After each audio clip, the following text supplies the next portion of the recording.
Hello students, this is BSI academy classes. BSI academy के इस online platform पर आप सभी का एक बार फिर से बहुत सारा स्वागत है।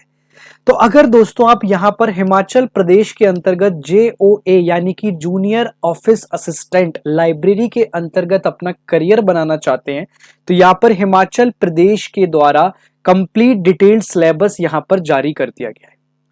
और बीएसआई एकेडमी का हमेशा एक मानना है, किसी भी एग्जाम को क्रैक करने के लिए जो रामबाण उपाय या फिर जो अचूक उपाय, ठीक है, या सिंगल मेडिसिन या इंजेक्शन का डोज भी आप कह सकते हो, वो पता है क्या होता है। अगर आपका सिलेबस दोस्तों यहाँ पर कंप्लीट है, बहुत ही प्रॉपर वे में आप लोगों ने अगर सिलेबस को कंप्लीट कर रखा है, तो आई गिव यू 100% एश्योरेंस कि आप एनी हाउ, आप ये मानिए कि आप उस एग्जाम को क्रैक कर सकते हैं। क्योंकि अगर आपका यहाँ पर सिलेबस कंप्लीट है तो आप ये मानकर चलें कि आपने यहाँ पर अपने जीवन का उस पेपर के लिए आधे से ज्यादा पड़ाव यहाँ पर ऑलरेडी पार कर लिया है। ठीक है, सिलेबस कंप्लीट होने के साथ साथ क्या होता है कि सिलेबस कंप्लीट होने के बाद जो आप लोगों का मेन फोकस रहता है, वो मेन फोकस रहता है दोस्तों यहाँ पर MCQ क्वेश्चंस पर और इसके साथ साथ प्रैक्टिस क्वेश्चन पर। तो यहाँ पर हिमाचल प्रदेश के द्वारा जूनियर ऑफिस असिस्टेंट का कंप्लीट सिलेबस यहाँ पर जारी कर दिया गया है, जिसे हम डिस्कस कर लेते हैं। ठीक है, तो सबसे पहला दोस्तों यहाँ पर जो है एसेंशियल क्वालिफिकेशन भी आपको यहाँ पर दे दी गई, वो हम लोगों ने ऑलरेडी पहले ही क्लास में डिस्कस कर चुकी थी कि यहाँ पर आपको ग्रेजुएशन के साथ साथ लाइब्रेरी के अंतर्गत लाइब्रेरी इंफॉर्मेशन साइंस के अंतर्गत डिप्लोमा, जैसे कि जिसे हम बीलिव कहते हैं, ठीक है, bachelor of library and information science जो है वो एसेंशियल है। ठीक है, तो पहली यूनिट जो आपकी JOA यानी कि जूनियर ऑफिस असिस्टेंट के लिए जो है दोस्तों, वो है लाइब्रेरी एंड सोसाइटी। ठीक है, इसे हम लाइब्रेरी फाउंडेशन के नाम से भी जानते हैं। ठीक है, लाइब्रेरी एंड सोसाइटी यूनिट को हम जो है यहां पर लाइब्रेरी फाउंडेशन के नाम से भी जानते हैं। लाइब्रेरी एंड सोसाइटी के अंतर्गत अगर हम लाइब्रेरी फाउंडेशन यूनिट की बात करें तो इसमें आपको इंट्रोडक्शन लाइब्रेरीज के हो गया, इसके साथ साथ जितना भी हिस्टोरिकल डेवलपमेंट जो है लाइब्रेरीज का वो देखने को मिल जाएगा। ठीक है, टाइप्स ऑफ लाइब्रेरीज जो आपकी यूनिट 10 में, अगर आपने यूजीसी नेट की प्रिपरेशन करी है तो यूनिट 10 आप जैसे ही देखोगे तो आपकी यहां पर उसमें पब्लिक लाइब्रेरी, ठीक है, academic library, special library, virtual library and digital library, ये सारी चीजें आपको देखने को मिल जाती हैं। फिर नेक्स्ट और आगे अगर हम चलें तो आपको यहां पर लेवल्स ऑफ पब्लिक लाइब्रेरीज देखने को मिल जाएंगी। लेवल्स ऑफ पब्लिक लाइब्रेरीज के अंतर्गत आपको जो नेशनल स्टेट सेंटर की जो लाइब्रेरी होती है, ठीक है, नेशनल लाइब्रेरी हो गया। दूसरा दोस्तों आपका यहां पर स्टेट लाइब्रेरी हो गया। तीसरा दोस्तों आपको यहां पर सेंट्रल लाइब्रेरी हो गया। ये जितनी भी यहां पर जो है ना दोस्तों, यहां पर levels of public of libraries हैं, वो सारी आपको देखने को मिल जाएंगी। फिर लेवल्स ऑफ पब्लिक लाइब्रेरी के साथ साथ दोस्तों आपको यहां पर लेवल्स ऑफ एकेडमिक लाइब्रेरीज भी देखने को मिल जाएंगी। अब एकेडमिक लाइब्रेरी के अंतर्गत आपको यूनिवर्सिटी की लाइब्रेरी हो गई, कॉलेज की लाइब्रेरी हो गई, स्कूल लाइब्रेरीज हो गई, और जितने भी यहां पर नेशनल लाइब्रेरी ऑफ इंडिया है, ये सारी चीजें आपकी यूजीसी नेट एग्जाम के लिए भी कवर है। अगर आप लोग यूजीसी नेट अगर आपके लिए प्रिपेयर है तो आप लोगों के लिए पेपर बहुत आसान होने वाला है। ठीक है, और फिर हम लोग लाइब्रेरी के बेसिक्स में ये तो शुरू से पढ़ते हुए आ रहे हैं, जो 5 laws of library and information science होते हैं, जिन्हें डॉक्टर SR रंगनाथन ने यहां पर दिया था, वो चीज भी आपको देखने को मिल जाएगी। दोस्तों नेक्स्ट है यहां पर लाइब्रेरी लेजिस्लेशन। लाइब्रेरी लेजिस्लेशन के अंतर्गत आपको लाइब्रेरी से रिलेटेड जितने भी एक्ट्स हैं, ठीक है, पब्लिक लाइब्रेरी एक्ट्स हो गया, इंटेलेक्चुअल प्रॉपर्टी राइट्स एक्ट हो गया, ये सारे एक्ट्स आपको देखने को मिल जाएंगे। फिर इसके बाद अगर हम बात करें तो library association in India and world आपको देखने को मिल जाता है। ठीक है, फिर अगर हम बात करें तो national and international library networks जितने भी हैं, जैसे कि डेलनेट हो गया, इन्फिलिवनेट हो गया, कैलिबनेट हो गया, जेनेट हो गया, इंसीडॉक हो गया, डेसीडॉक हो गया, OCLC हो गया, वर्ल्ड कैट हो गया, ये सारी चीजें आपको यहां पर देखने को मिल जाएंगी। क्लियर, यहां तक होपफुली आप लोग क्लियर होगा। तो और आगे चलते हैं। नेक्स्ट है दोस्तों यहां पर library classification theory and practice. यहां पर जो है दोस्तों लाइब्रेरी क्लासिफिकेशन के बारे में आपसे बात की गई। इसमें आपको लाइब्रेरी क्लासिफिकेशन से रिलेटेड इंट्रोडक्शन पूछा गया है, मीनिंग्स, ऑब्जेक्टिव्स पूछा गया है। इसके साथ साथ आपको इसकी need and purpose of classification के बारे में भी बात की गई है। क्लियर है, इसके साथ साथ अगर हम और आगे चलें तो लाइब्रेरी क्लासिफिकेशन में आपको मीनिंग्स हो गया, डेफिनेशंस हो गया, पर्पस क्या होते हैं लाइब्रेरी क्लासिफिकेशन के, और फंक्शंस ऑफ लाइब्रेरी क्लासिफिकेशन क्या, ये सारी चीजें आपको देखने को मिलेगी। इसके साथ साथ दोस्तों जितने भी यहाँ पर लाइब्रेरी क्लासिफिकेशन स्कीम्स जो हैं, जैसे कि colon classification, Dewey decimal classification, clear, universal decimal classification, जो मेजर मेजर जितने भी क्लासिफिकेशन की थ्योरीज है वो सारी आपको देखने को मिल जाएंगी। क्लियर। और आगे चले दोस्तों तो यहां पर जो है टाइप्स यानी कि species of library classification schemes भी आपके लिए पूछी गई है।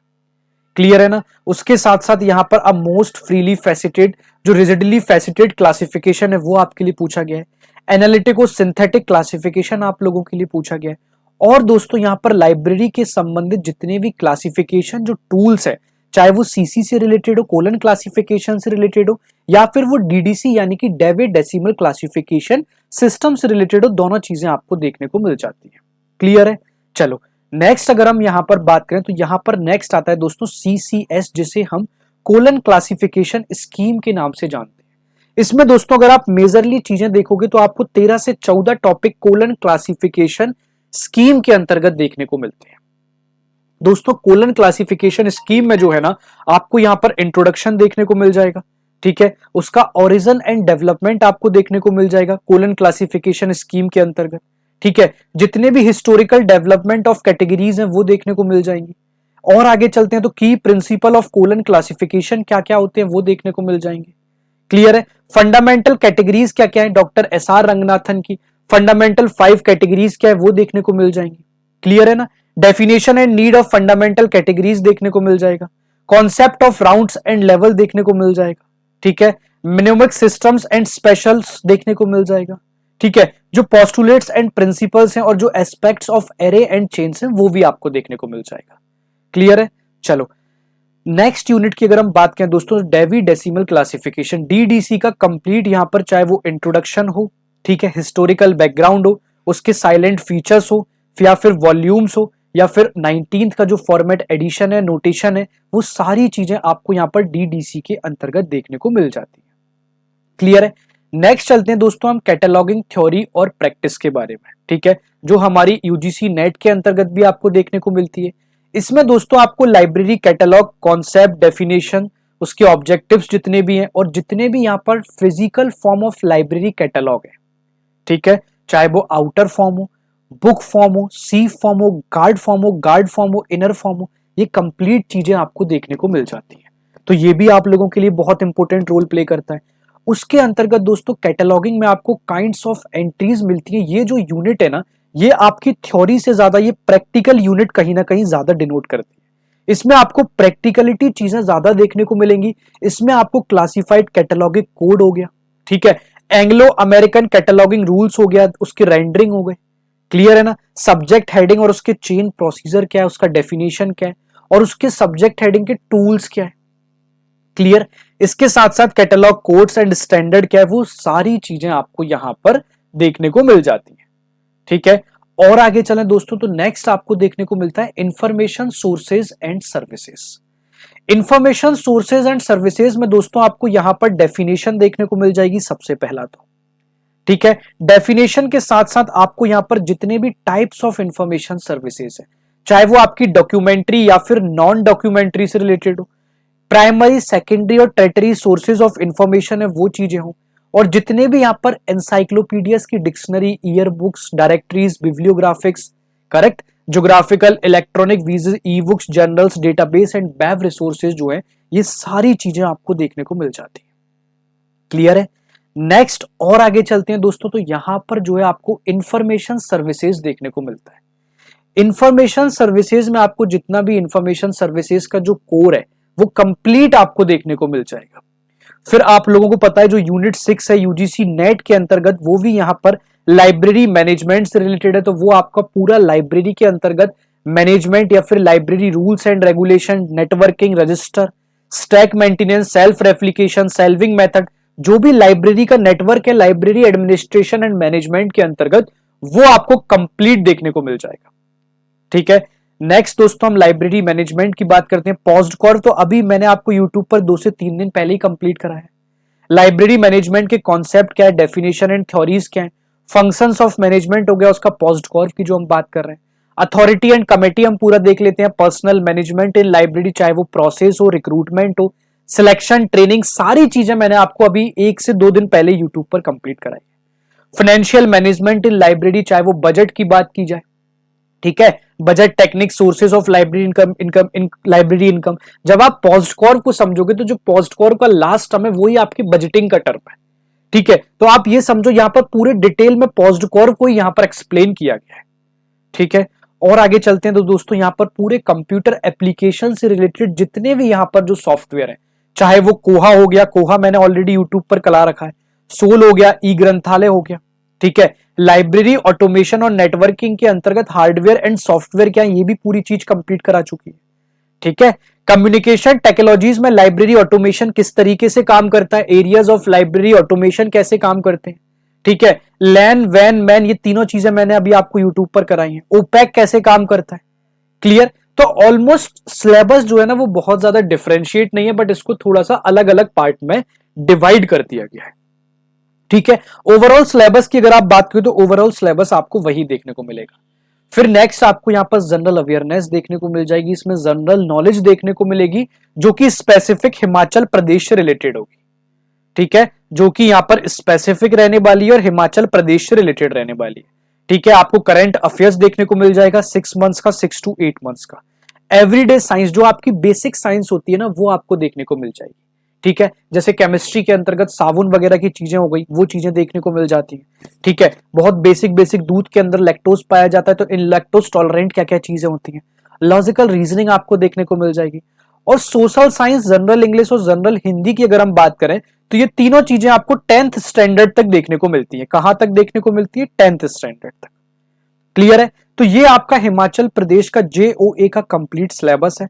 सिलेबस बहुत ज्यादा डिटेल में नहीं है, आप ये मानो अगर उन्होंने यहां पर फरवरी में आप लोगों के लिए कंप्लीट यहां पर जो है सिलेबस यहां पर दे दिया है, ठीक है, तो अभी आपकी एग्जाम डेट है वो अनाउंस नहीं की गई है, क्लियर। लेकिन अगर एग्जाम डेट अभी तक अनाउंस नहीं की गई है तो आप ये मत मानना कि आने वाले टाइम में भी एग्जाम में बहुत ज्यादा डिलेनेस आपको देखने को मिलेगा, ठीक है।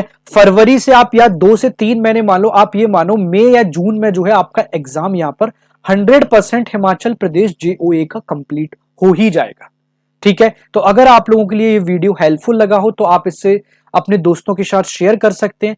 इसके साथ साथ आप बीएसआई एकेडमी के टेलीग्राम चैनल पर भी जुड़ सकते हैं। बीएसआई एकेडमी के टेलीग्राम चैनल पर जुड़ने से आपको जितनी भी फर्दर इंफॉर्मेशन है related to library and information science, चाहे वो यहां पर वैकेंसी की इंफॉर्मेशन हो, ठीक है, इसके साथ साथ आपको उस टेलीग्राम चैनल में सारी कंप्लीट इंफॉर्मेशन विथ पीडीएफ आपको देखने को मिल जाएंगी।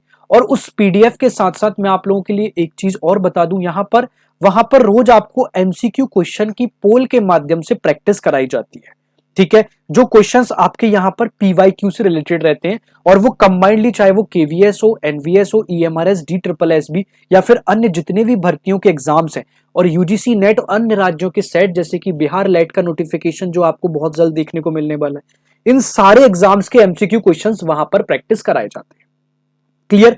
और इसके साथ साथ यूजीसी नेट की अगर मैं बात करूं तो यूजीसी नेट 2026 जून के लिए वहां पर टारगेटेड बैच बीएसआई एकेडमी के द्वारा चलाया जा चुका है। अगर इससे रिलेटेड आप लोगों के पास कोई भी क्वेरी अगर है तो आप बीएसआई एकेडमी के ऑफिशियल वेबसाइट पर जाकर विजिट कर सकते हैं और दिए गए कॉन्टैक्ट पर भी आप जाकर विजिट कर सकते हैं। तो तब तक के लिए bye bye class, take care, Jai Hind. तो ये हमारा पूरा हिमाचल प्रदेश जेओए का कंप्लीट सिलेबस हमने डिस्कस कर लिया है।